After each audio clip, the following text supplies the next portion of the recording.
우리는 예수님을 아는 만큼 믿을 수가 있고요. 믿는 만큼 하나님을 예배하는 것이 가능해집니다. 그래서 믿음은 참 우리에게 중요해요. 근데 그 믿음을 어떻게 보고 있느냐, 이게 우리에게는 굉장히 중요한 문제입니다. 9월 달에 우리 큐티지요, 묵상 간증에 그런 내용이 있었습니다. 한 자매가 모태신앙인으로 태어났는데, 모태신앙이니까 부모님이 다 믿는 분들이잖아요. 근데 부모님이 자주 다투시는 거예요. 그런 모습을 보고 자라났기 때문에 이 자매의 소원이 그거였어요. 가족이 행복하게 사는 거. 그래서 마음의 소원도 그렇고 기도의 제목도 우리 가족이 행복하게 해주세요, 이런 마음의 소원을 가졌던 거죠. 그래서 그 마음을 가지고 이제 장차 미래의 배필감을 보는 거죠. 가정을 행복하게 하고 행복하게 이룰 수 있는 사람이면 되겠다, 이런 마음으로 배필감을 찾는 겁니다. 그러다가 그렇게 될 것 같은 사람을 발견하고 이제 결혼을 하기로 한 겁니다. 그게 누구였냐면 신학교 다니는 신학생이었어요. 저 신학생이면 결혼해서 충분히 행복한 가정을 이룰 수 있겠다. 그리고 그 확신으로 하나님이 그렇게 가정을 이루게 하신다면 결혼한 후에 선교사로 가겠다, 이런 결단까지 하게 되었답니다. 그런데 이제 결혼과 동시에 그 꿈이 이제 산산조각 나는 겁니다. 왜냐하면 신학생인데 자기하고 사귀면서도 여전히 여러 여자를 동시에 사귀고 있는, 폐역해도 이렇게 폐역한, 그죠? 그걸 알게 되어졌어요. 그러나 이제 결혼하니까 정리를 하겠죠. 근데 더 놀라운 거는 결혼 후에예요. 결혼 후에. 결혼 후에 이 신랑이 예전에 사귀었던 여자들을 잊지 못하고 여전히 연락하고 있다는 거, 이걸 알게 되어졌어요. 그때부터 지옥 같은 전쟁이 시작된 거예요. 자신이 이루고 싶은 꿈이 산산조각 나버린 것을 알게 된 거죠. 그 이후로의 그거는 여러분들 묵상 간증을 찾아서 어떻게 됐는지를 보십시오. 제가 하고 싶은 거예요. 왜 그런 일이 벌어지냐는 거죠. 왜? 여러분, 사람들이 생각하는 믿음이 좋다, 저 사람 참 믿음 좋아 라고 하는 이 기준이요, 이 기준이 대부분 어디에 맞춰져 있나요? 외적으로 보여지는 거. 이 자매 왜 그 신학생하고 결혼하면 자기가 그렇게 소원하고 기도했던 행복한 가정이 이룰 거라고 생각했나요? 신학생이라는 외적인 조건이요. 신학생 정도의 믿음이라면 충분히 그 소망이 이루어질 거라는 이 생각 아니었겠어요?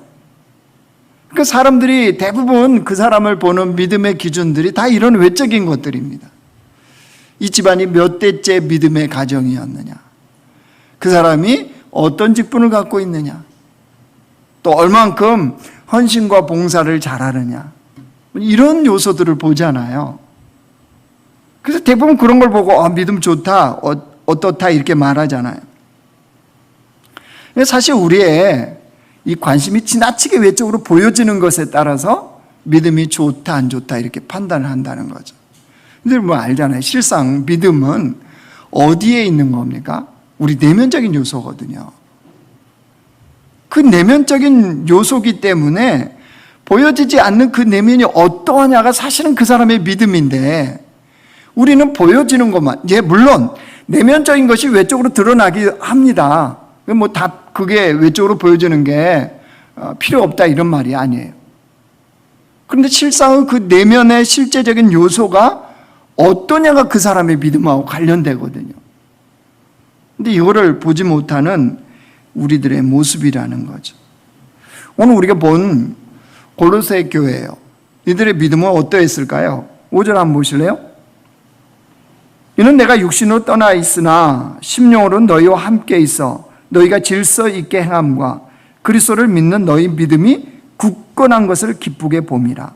그리스도를 믿는 너희 믿음이 굳건하다. 이 무슨 뜻입니까? 믿음이 좋다 이거잖아요. 너희들의 믿음은 참 좋구나 이 이야기 아니겠습니까? 그러면 좋은 믿음이 뭘까요? 좋은 믿음. 그것을 6절에서 이렇게 설명합니다. 6절 보실래요?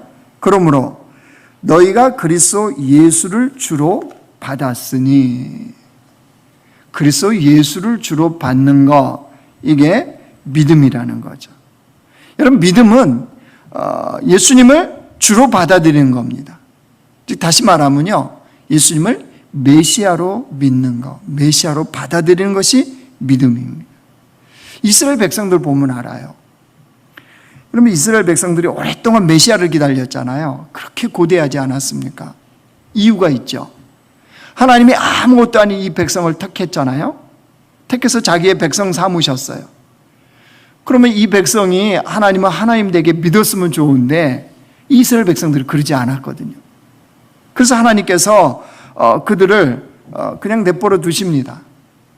내버리는 사실 이게 심판이에요, 심판. 그들의 하나님이 되고 그들은 나의 백성이 되고 이 온전한 관계가 하나님의 복인데 이들이 하나님을 버리니까 하나님도 그들을 그냥 내버려 두세요. 그러니까 어떤 일이 벌어지나요? 소위 말해서 이스라엘 백성들의 삶에 고통, 무너짐, 망함이 오는 겁니다. 개인적으로도 나라적으로도 고통의 그 시간들이 오는 거예요. 그러니까 나라가 망하고 포로로 끌려가고 지배를 받고 하나님의 백성들이요. 그러니까 이들이 간절히 소망했던 건 뭐예요? 이제 이스라엘 백성들이 간절히 소망했던 게 말씀에 약속된 메시아를 기다리는 거예요. 메시아가 언제 오냐? 왜? 그 메시아가 오면 회복의 역사가 일어나니까요. 그 자기들의 마음속에 꿈꿨던 회복, 이 메시아가 오시면 된다는 거예요. 아니 그래서 하나님이 그 메시아를 보내줬어요. 예수님을. 중요한 건 겁니다. 이스라엘 백성들이 그 메시아를 받아들였나요? 안 받아들였죠.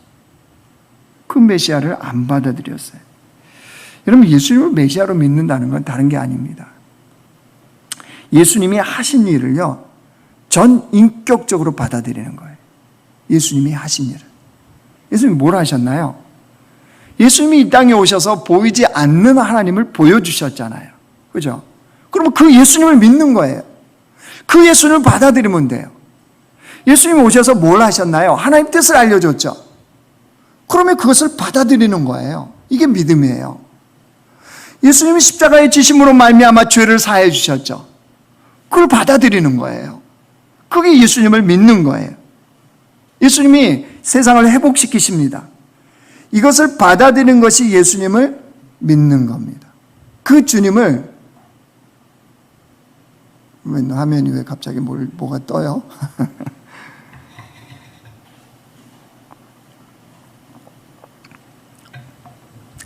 그 예수님을 주님으로 모시는 것, 이게 바로 믿음이라는 거예요. 그래서 여러분, 믿음의 특징은요, 지속성입니다. 지속성. 즉 진행형이에요. 믿음은 그래서 내가 예수를 주로 받아들였다 땡 믿고 천국 간다? 천국만을 고대하며 이 땅을 살아간다? 예, 우리의 이 잘못된 물론 예수 믿으면 천국 갑니다. 근데 이거를 잘못 받아들이고 잘못한 해석한 이것이 결국 우리의 믿음을 엉망으로 만드는 거예요. 여러분, 믿음은 내가 정말 믿음이 있다는 것은 멈춰지지 않습니다. 계속적으로 성장을 해요. 여러분 6절 다시 보실래요? 그러면 너희가 그리스도 예수를 주로 받았으니, 그 다음 보세요. 그 안에서 행하되, 그렇죠. 예수님 안에서 주를 받았으면 그 예수님 안에서 행한다는 거예요. 이게 여러분 진행형, 성장, 지속성, 이걸 얘기해요. 왜냐하면 행하되라는 이 단어는요, 걷는다 이런 뜻입니다. 걷는다. 그 안에서 걷는다. 그러니까 주님과 함께 그 안에서 걷는다는 거예요. 이게 무슨 뜻입니까? 그 믿음이 계속적으로 성장을 해간다는 거예요. 그러니까 정상적인 믿음, 좋은 믿음은요, 성장을 할 수밖에 없어요. 좋은 믿음은 그 성장이 멈춰지지 않는 거예요. 사도행전에 보면요, 그 믿음의 길을 걸었다가 안타까운 성장이 멈춰진 한 사람을 봅니다. 그게 누구냐 그러면 빌립 집사예요. 자, 7 집사 중에 한 명, 빌립 집사 어땠습니까? 성령 충만하다고 얘기하죠. 그가 성령 충만하여 사마리아 성에 들어가매 거기서 복음을 전했더니 사마리아 성이 어떻게 됐습니까? 큰 기쁨으로 충만해졌어요. 그죠?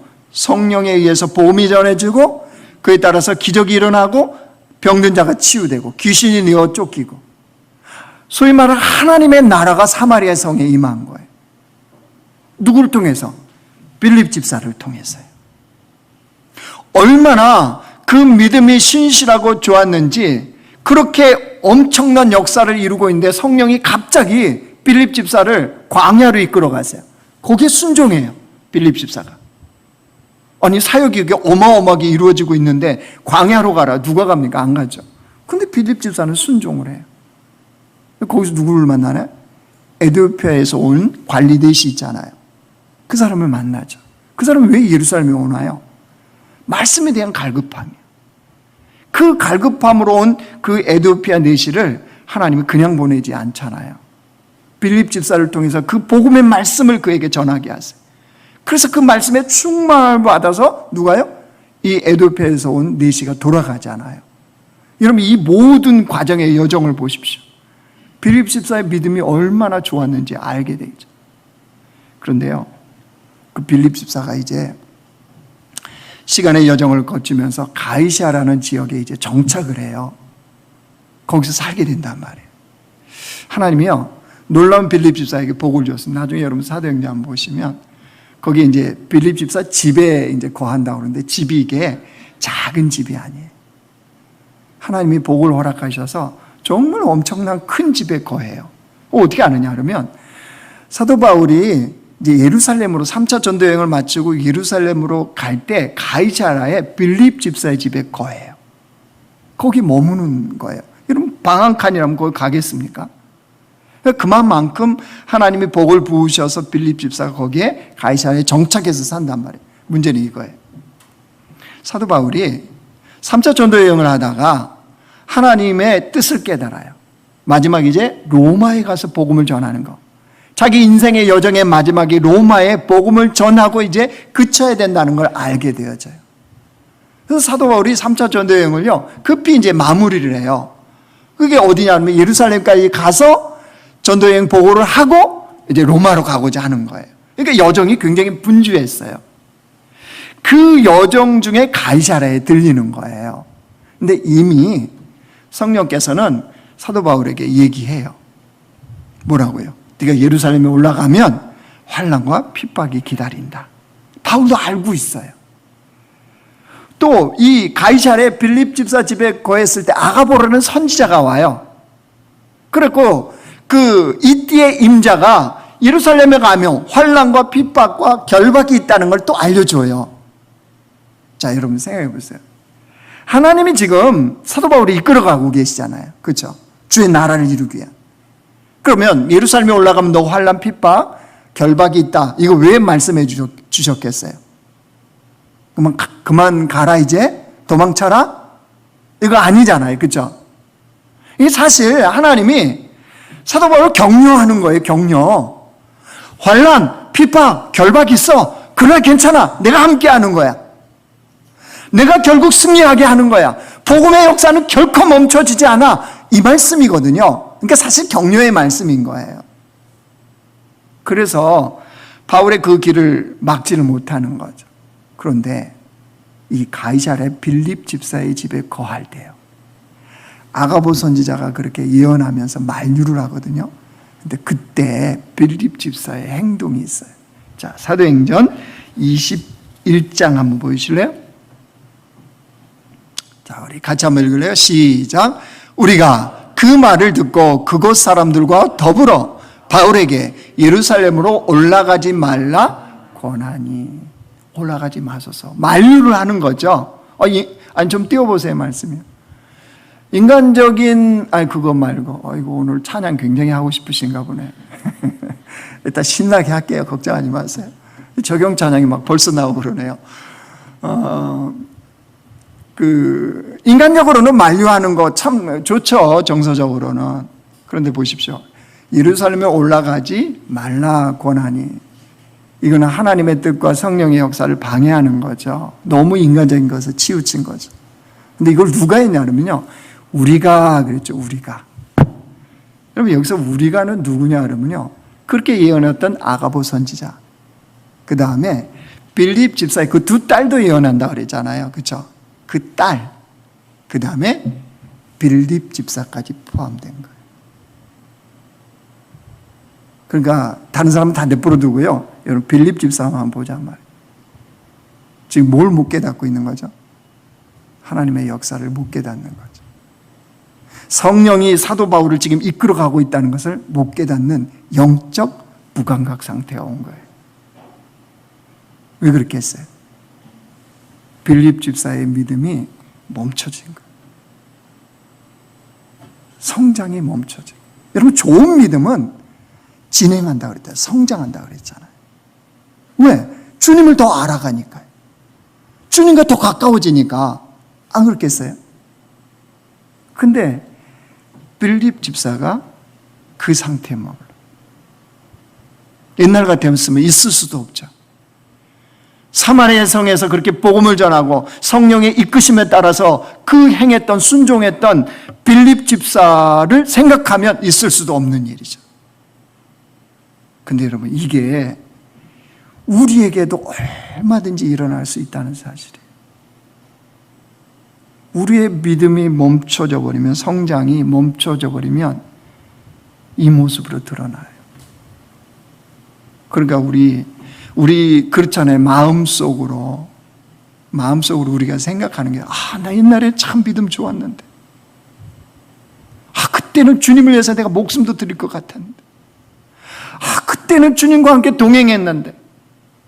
이 말이 왜 나온 거죠?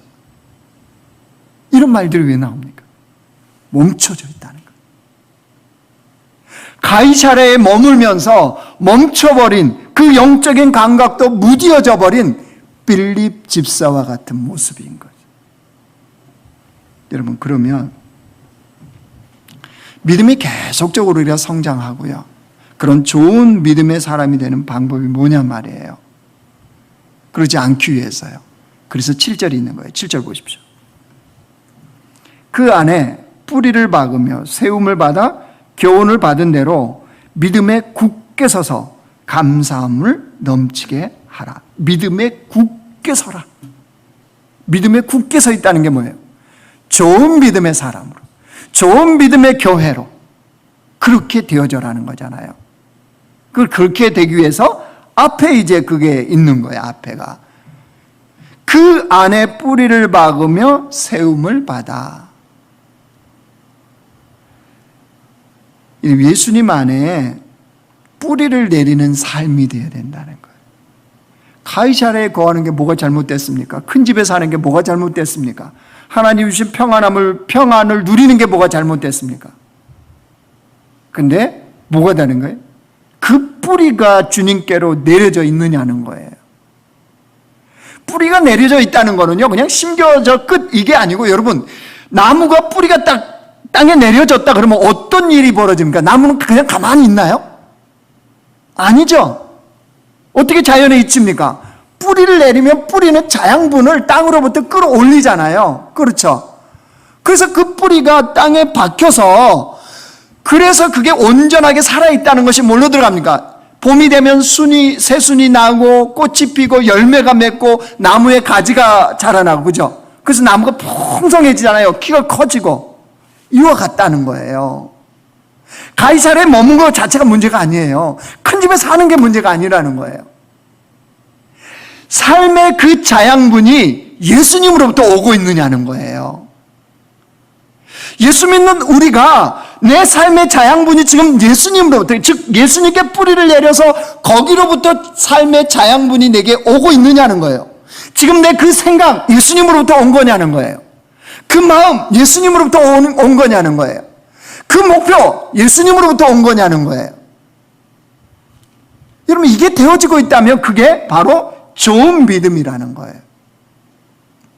좋은 믿음의 사람으로 살기 위해서는 그게 필요하다는 거예요. 왜 그래야 될까? 우리는 왜 도대체 예수님께 뿌리를 내려서 그 예수님으로부터 삶의 자양분을 받아야 될까요? 이유가 있죠. 3절 봐보세요. 2장 3절. 우리 같이 읽어요. 시작. 그 안에는 지혜와 지식의 모든 보화가 감춰져 있느니라. 그 안에 누구예요? 예수 그리스도 안에는 보화와 지식의 모든 보화가, 그러니까 가장 좋은 것은 다 어디에 있다고요? 예수님께. 그러니까 여러분, 삶의 뿌리를 어디에 내려야 되는지 알겠죠? 어디로부터 자양분을 우리가 받아야 되는지 알겠죠? 그러니까 거기에 삶의 뿌리를 둔 사람들은 예수님을 따라 살 수밖에 없고 성장할 수밖에 없어요. 믿음. 멈춘다? 있을 수 없어요.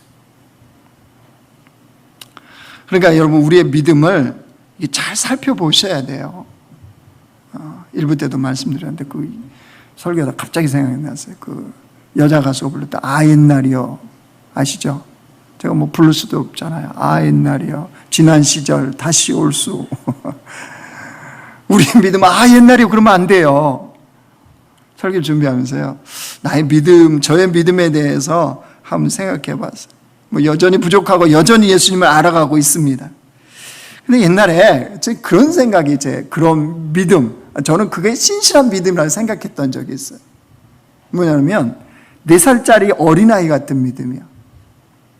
그러니까 소위 말해서 주님을 따라 사는데, 주님이 좋아서 주님을 따라 사는데 왜 떼쓰는 믿음이 있잖아요.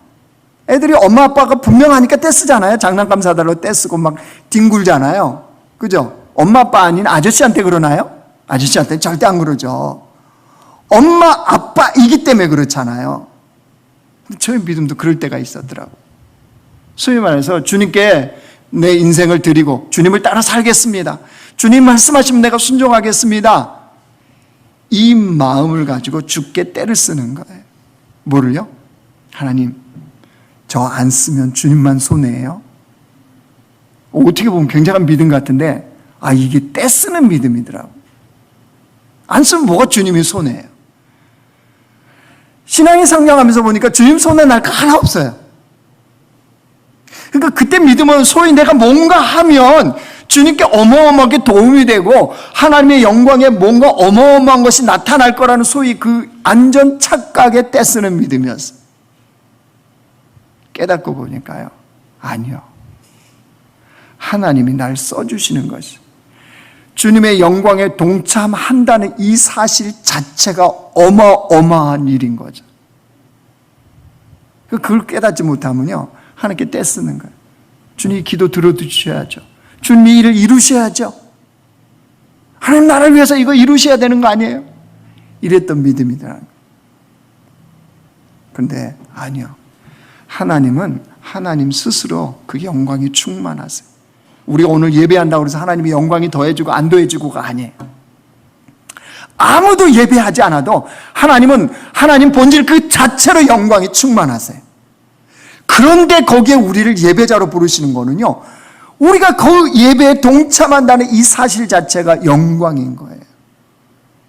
예배를 드려주는 게 아니에요. 드리는 게 아니에요.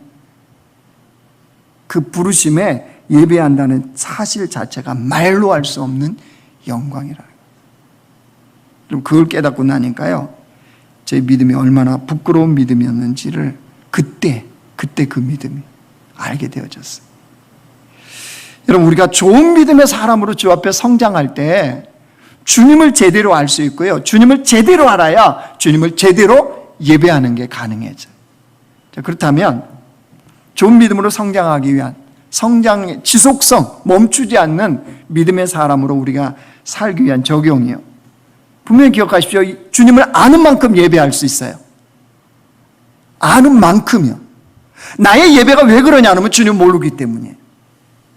그래서 주님을 아는 만큼 예배하는 그 백성들의 좋은 믿음의 이 삶의 적용이요, 짧게 3가지 말씀입니다. 3가지예요. 3가지를 우리가 매일매일 해야 돼요. 첫 번째요, 예수님을 더 알아가는 작업. 여러분, 이거 멈추면 안 돼요. 예수님을 더 아셔야 돼요. 어제보다 오늘 예수님을 더 친밀하게 아셔야 돼. 성경을 보는 이유, 묵상하는 이유, 우리가 예배하는 이유, 기도하는 이유, 경건서적을 보는 이유, 예수님을 더 알기 위해서. 여러분, 예수님을 더 알고 있어요? 예수님을 더 아는 작업이 이루어질 때 우리가 좋은 믿음의 사람으로 성장해 가는 거예요. 또 하나는요, 예수님을 더 사랑하셔야 돼요. 더 사랑해요. 사람도요, 그 사람을 아는 만큼 사랑하게 되어지죠. 모르는데 어떻게 사랑해요? 아는 만큼 사랑합니다. 그러니까 예수님을 더 아는 작업을 하면 할수록 주님을 더 사랑하게 되어져요. 그러니까 우리의 이 주님을 향한 사랑이요, 더 시간이 가면 갈수록 진해져야 돼요. 말로 다 표현하지 않아도 정말 주님을 사랑하는 그 깊이와 넓이와 높이가 여러분 점점 깊어져야 돼요. 그게 신앙생활이에요. 그냥 이 땅에 뭐 예배하고 신앙생활하다가 죽으면 천국까지, 이런 이게 우리의 신앙의 그런 목표, 그 정도가 아니에요. 그러려면 주님이 빨리 부르시지도 않아요, 우리를. 뭘로 예수 빨리 믿게 하겠어요? 죽기 전에 믿게 하시죠. 또 하나는요, 예수님을 닮아가는 거예요. 예수님을 더 닮아가는 거예요. 믿음으로 살다 보면요, 주님을 닮아갈 수밖에 없어요. 우리의 성품, 존재, 인격, 우리의 삶 자체가 주님을 닮을 수밖에 없어요. 자, 세 가지요. 다시요. 예수님을 더 알아가셔야 되고요, 예수님을 더 사랑해야 되고요, 예수님을 더 닮아가야 돼요. 그러니까 멈출 수가 없는 거죠. 아, 내 믿음이 이만하면 됐어. 태워질 수가 없는 거죠. 근데 여러분, 이것을 우리의 삶에 적용할 때 꼭 기억할 게 있어요. 좋은 믿음은 금방 세워지는 게 아니에요. 금방 뚝딱이 아니에요. 반드시 과정이 필요합니다. 그래서 반드시 인내가 필요해요. 좋은 믿음으로 우리가 사람으로 세워져 가는 거, 반드시 과정이 필요하고 인내가 필요하다는 거 꼭 기억하셔야 돼요. 그래서 좌절하지 마셔야 돼요. 왜요? 믿음은 우리 내면에 이루어진다고 그랬잖아요. 그러니까 이런 과정과 이런 인내가 필요하기 때문에 우리 낙심하지 말고 꾸준히 걸어가는 이것이 필요합니다. 말씀을 정리하겠습니다. 우리 진짜 믿음 좋은 그리스도인으로 살아가기를 원합니다. 그래서요, 주님을 좀 참되게 예배하는 백성 되기를 원합니다. 우리 예배는 주님을 아는 만큼 예배가 가능하거든요. 그래서 믿음이 멈춰지면 안 돼요. 즉, 주님을 따라 살아가는 이 삶이 멈춰지면 안 됩니다. 어떤 상황이든, 코로나 상황이든 코로나 이후의 상황이든, 이제 위드 코로나가 되어지든 어떤 환경이든, 여러분 그 상황 속에서 주님 우리와 동행하시잖아요. 그럼 그 주님을 따라가는 우리의 삶이 여러분 멈춰지면 안 돼요. 그러면 하나님이 우리를 바꾸세요. 사람이 달라지는 거는요, 주님이 바꿔줘야 가능해요. 우리가 사람을 바꿀 수 없어요. 하나님이 바꿔줄 때 가능해요. 그 방법이 뭐라고요? 예수님을 따라 살아가는 거예요. 예수님을 따라 살아간다는 게 다른 게 아니에요. 주님을 더 알아가는 거예요. 주님을 더 사랑하는 거예요. 주님을 더 닮아가는 거예요. 그러면 우리가 주를 따라 살아가는 좋은 믿음의 사람이 되는 거예요. 그럼 열매는 드러날 수밖에 없어요. 여러분, 그런 사람들이 모여서 예배하는 공동체가 참된 예배가 드려지죠. 우리 모두가 그런 사람들로 주님 앞에 세워지기를 주의 이름으로 축원합니다.